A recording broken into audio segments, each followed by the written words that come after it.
Welcome to the full moon in Virgo. Let's see who is next. We have Aquarius next up. All right, Aquarius. So, just going to let you know, things have been very Piscean in these readings. We have been kind of all over the board, so I am excited to see what comes up for you. We are going to be looking at the headspace, heart space, and physical realm. And this is for the full moon in Virgo, which is occurring on March 17th or 18th, just depending upon your location in the world. So we already have the headspace out. Let's get the heart. Thank you. Heart space and the physical realm. All right. So immediately, let me tell you where we're at, Aquarius. So 8 of Cups in the headspace. This one came out first. We have the 5 of Cups in the heart, followed by the King of Wands and the 5 of Pentacles in the physical realm. So very first thing, Aquarius, and we're going to go, again, I told you, it's all over the place. This is so exciting. We are going to go to the physical realm first. And the word that I keep hearing is juxtaposition, contrast. I didn't get that. Whoa. Could you try again? Yes, I can. Juxtaposition or contrast. It is, Aquarius, like two things that don't match, right? Here we have the King of Wands. And here we have the 5 of Pentacles.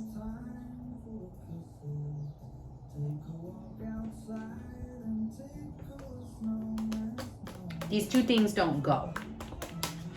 I mean, they do, but they don't. It's like the Prince and the Pauper. Ooh. That might be a movie, book, or something for somebody. Might be a message if you've never... I think that there is a book called The Prince and the Pauper. Anyways, it's kind of that energy of like, wait a minute, where do these two things combine and collide? How do these two things work together? Because the King of Wands, he's a king. He's passionate, fair, emotionally secure, loving, has great ideas and has a great way to bring them forward. He is a natural leader.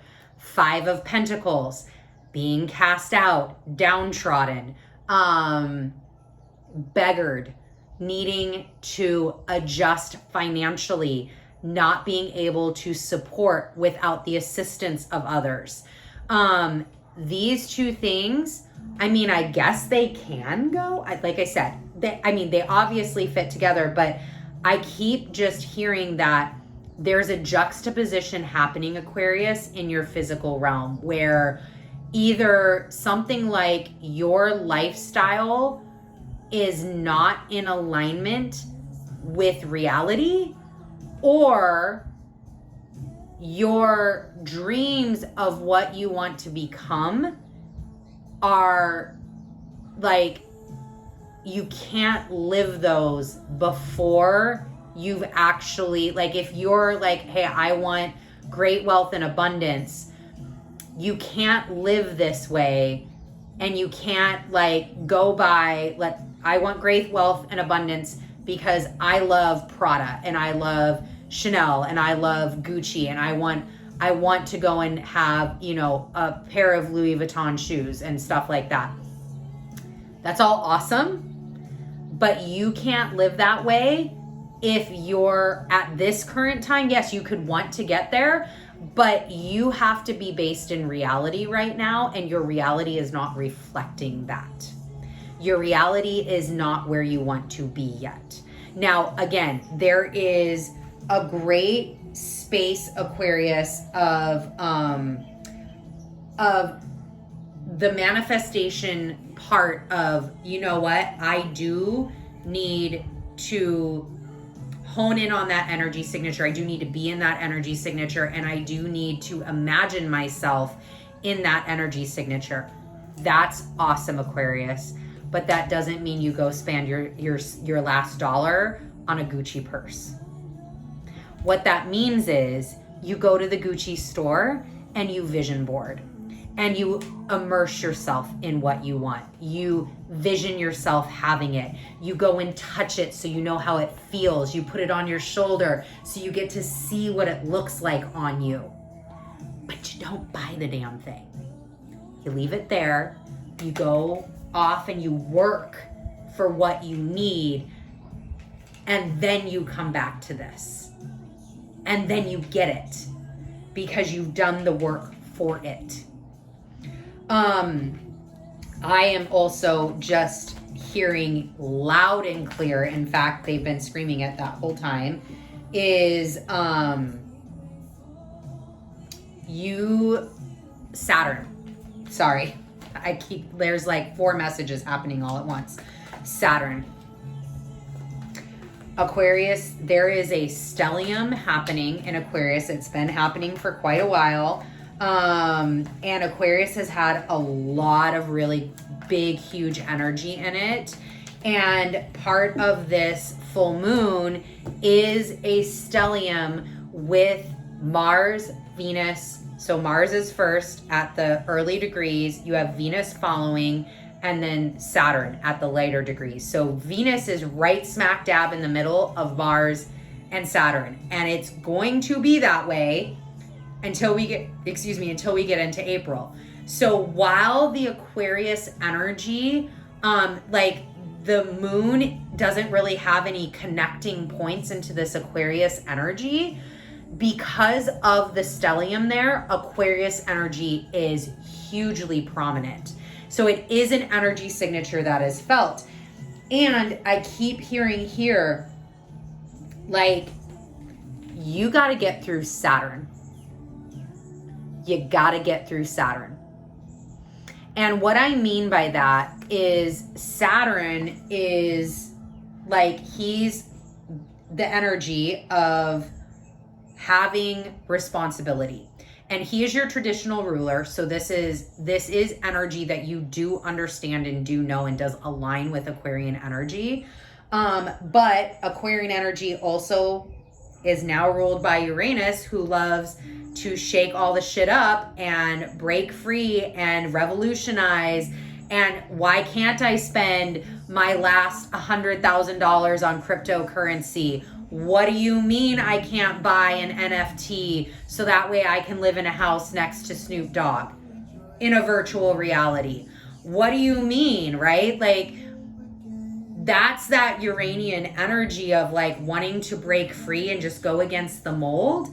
However, you have to get through Saturn. You have to get through Saturn. There's no way around it. Saturn is still a huge presence. And Saturn asks us the practicality of things. Saturn grounds us in our shit. Okay, you like that? Great.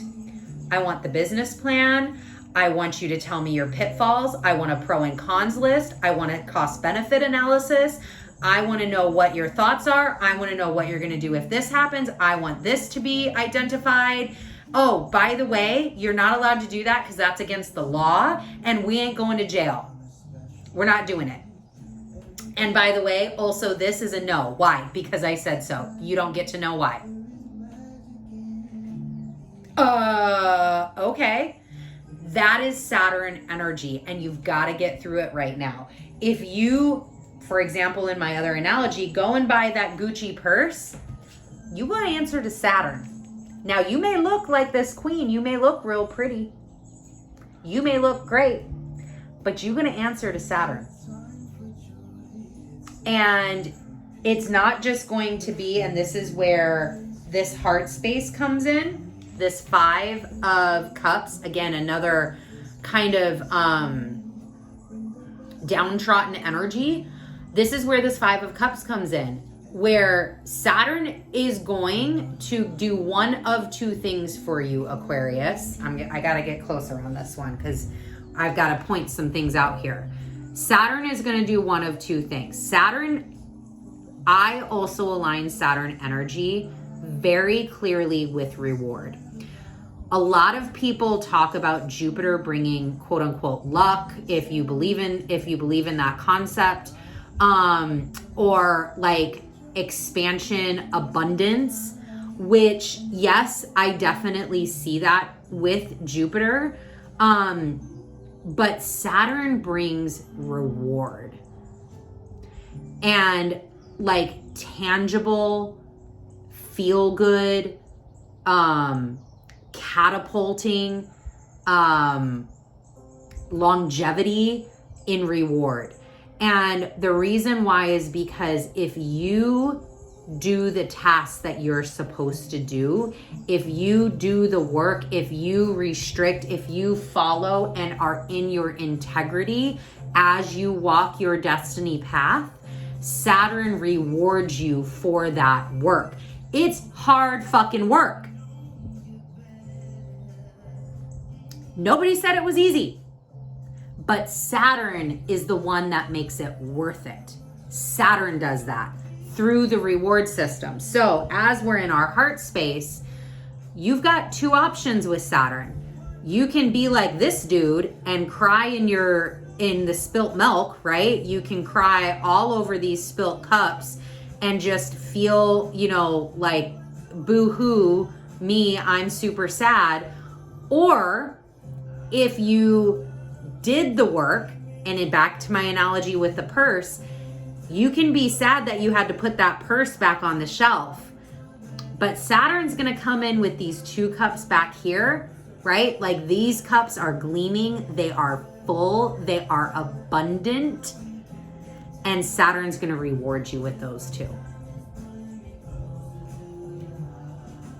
That is where we're at. Because you do have the Queen of Rods. So we have a matched pair in the physical realm, Queen and King of Rods. The Queen being the clarifier. You are a king and you are a queen, Aquarius. Hands down, that is a fact. You don't have to ever doubt that. You deserve all the things. You deserve that Gucci purse. It's like, it's like becoming a great actor or a musician, right? None of them just rolled out of bed and became that. There was work being done. There were, albums, and there was practice. I mean, even like Cardi B, right?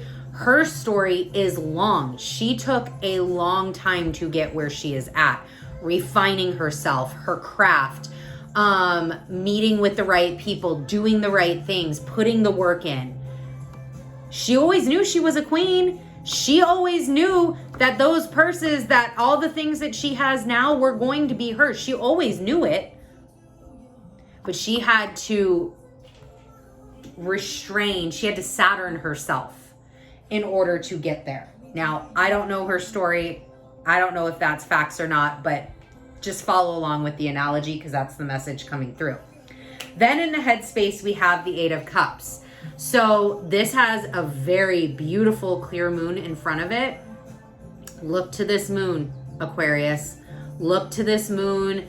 Allow this moon to show you and illuminate, help you see what things need to be changed, what adjustments you need to make, where you need to say no, where you need to temper that rebellion energy, where you need to put more emphasis and focus, and let some of these cups be, walk away from them. They're not serving you anymore. And just really move forward, because really this moon is all about liftoff. This moon is all about getting us into the next energetic cycle with the sun moving into Aries. A few days after this moon, Ostera is here, springtime is here, and we've got 6 months to harvest. We got 6 months till Mabon, so let's make the best of it. All right, thank you so much, Aquarius. That is all the messages today for this full moon in Virgo. I will see you actually at the end of the month, because in Hawaii we have 3 moons this month, so I will see you for the new moon in Aries at the very end of March. Bye.